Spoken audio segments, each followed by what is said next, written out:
Sa hearing sa Kongreso ng Committee on Franchises para i-review ang prangkisa ng SMNI, pinipilit si Ka Eric na isuko ang kanyang source na nagsabing ginastusan ng 1.8 billion ang traveling expenses ni Speaker Martin Romualdez.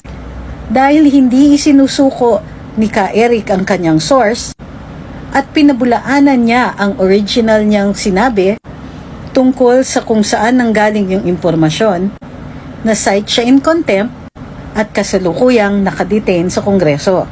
Sa isang interview, sabi ni Congressman Johnny Pimentel, hindi daw protektado ng Shield Law o ng Expanded Soto Law si Ka Eric dahil hindi daw siya accredited journalist.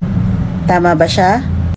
Ayon sa Republic Act 11458, ang covered ng Soto Law or Expanded Soto Law ay any publisher, owner, duly recognized or accredited journalist, writer, reporter, contributor, opinion writer, editor, columnist, manager, media practitioner, involved in the writing, editing, production, and dissemination of news for mass circulation of any print, broadcast, wire service organization, or electronic mass media including cable TV and its variants.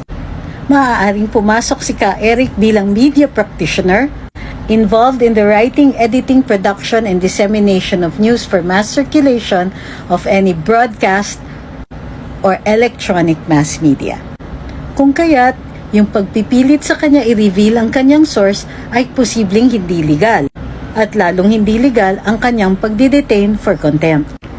Ito ang Luminous. Follow for more. Thanks for watching. Please subscribe me YouTube channel.